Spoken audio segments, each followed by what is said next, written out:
Hi అండి, అందరికీ నమస్తే. ఈరోజైతే చేపల పులుసు చాలా కమ్మగా రుచిగా ఎలా తయారు చేయాలో చూద్దామా. ఈ చేపల పులుసు అయితే రాగి సంగటి లేదా వేడివేడిగా అన్నంలో వేసుకుని తింటే చాలా టేస్టీగా ఉంటుందండి. చాలా సింపుల్గా ఒక 20 నిమిషాల్లో ప్రిపేర్ చేసుకునే విధంగా చూపిస్తాను, చూసేయండి. వీటిని అయితే మా వైపు జిలేబీ చేపలని అంటారండి. మీ వైపు ఈ చేపలని ఏమని పిలుస్తారో ఖచ్చితంగా కామెంట్ చేయండి. ఇలా చేప ముక్కల్ని తీసుకుని శుభ్రంగా వాష్ చేసుకున్న తర్వాత అందులో కొంచెం సాల్ట్, 1 టీ స్పూన్ వరకు పసుపు, ఇంకా 1 టీ స్పూన్ వరకు కారం వేసుకోవాలి. ఇవన్నీ ఈ చేప ముక్కలకి బాగా పట్టే విధంగా కలుపుకోవాలన్నమాట. నేను ఇందులో నిమ్మరసం కూడా వాడుతున్నాను. ఒక అరచెక్క నిమ్మరసం పిండి కలుపుకోవడం వల్ల చేప ముక్కలు విరిగిపోకుండా గట్టిగా ఉంటాయండి. ఇవన్నీ బాగా చేప ముక్కలకు పట్టే విధంగా ఇలా పైకి కిందికి ఇలా టర్న్ చేసుకోవాలన్నమాట. దీన్నైతే పక్కన పెట్టేస్తున్నాను. చింతపండు 1 నిమ్మకాయ సైజ్ అంతా తీసుకున్నాను. చేప ముక్కల్ని బట్టి చింతపండు క్వాంటిటీ అనేది పెంచుకోవాలన్నమాట. ఇప్పుడు ఇందులో కొంచెం నీళ్లు వేసి నానబెట్టుకోవాలి. తర్వాత ఒక 2 ఉల్లిపాయలు, ఒక 2 టమోటాలని సన్నగా కట్ చేసి పక్కన పెట్టుకోవాలి. తర్వాత స్టవ్ పైన ప్యాన్ పెట్టి ఒక 2 టేబుల్ స్పూన్ల ఆయిల్ అయితే వేసుకోవాలండి. ఆయిల్ కాస్త హీట్ అయ్యాక 1 టీ స్పూన్ ఆవాలు, 1 టీ స్పూన్ జీలకర్ర, 1/2 టీ స్పూన్ మెంతులు వేసుకోవాలి. ఇక్కడ నేను ఎందుకు మెంతులతో కొంచెమే వేస్తున్నానంటే చేదు వస్తుందండి కర్రీ, అందువల్ల తక్కువ వేసాను. తర్వాత మనం కట్ చేసి పెట్టుకున్న ఉల్లిపాయ ముక్కలు, ఇంకా ఒక గ్రీన్ చిల్లీ కూడా వేసుకోవాలన్నమాట. కొంచెం కరివేపాకు వేసుకొని బాగా ఫ్రై చేసుకోవాలి. ఈ చేపల పులుసుకి మనకు నూనె ఎక్కువే పడుతుందండి. నూనె ఎక్కువ వేసుకుంటేనే మనకు రుచిగా ఉంటుంది. ఉల్లిపాయలు మరీ బ్రౌన్గా వేగాల్సిన అవసరం లేదండి. ఇవి పులుసులో తగులుతూ ఉంటే తినేటప్పుడు బాగుంటుంది.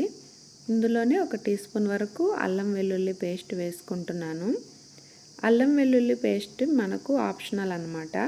మీకు నచ్చితే వేసుకోవచ్చు. వేస్తే టేస్ట్ బాగుంటుందండి. మరీ పుల్లగా లేకుండా బాగుంటుందన్నమాట పులుసు అనేది. కొద్దిమంది అయితే ధనియాలు, ఆవాలు, జీలకర్ర ఇవి వేయించి పౌడర్ చేసి వేసుకుంటారు. అది కూడా చాలా రుచిగా ఉంటుందండి. ఇక్కడ నేను అల్లం వెల్లుల్లి పేస్ట్ వాడాను కాబట్టి అవేం వేయలేదు.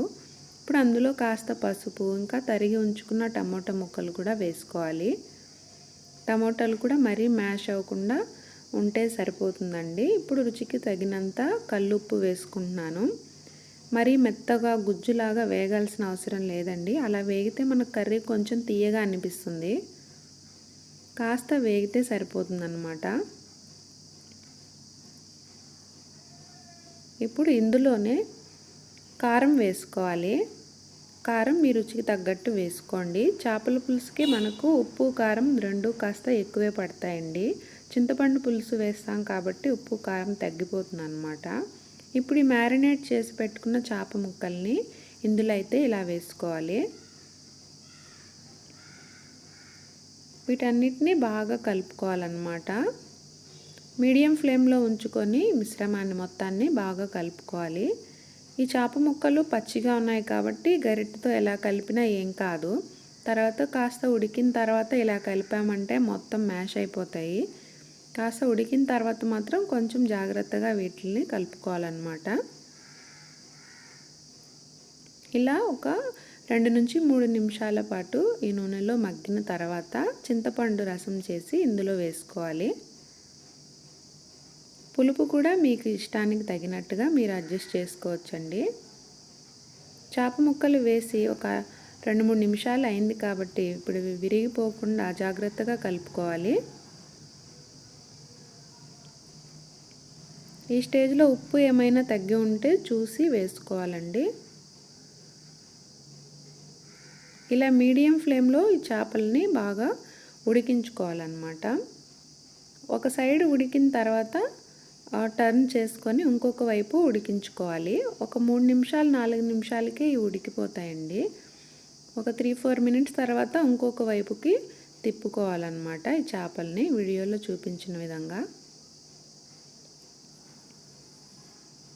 ఇంకా చివరిగా కాస్త కొత్తిమీర వేసుకొని సర్వ్ చేసుకోవాలండి. చాలా సింపుల్గా అయిపోతుంది ఈ ప్రాసెస్లో. దీన్ని వేడివేడి సంగటిలో కానీ అన్నంలో కానీ వేసుకొని తింటే చాలా టేస్టీగా ఉంటుంది.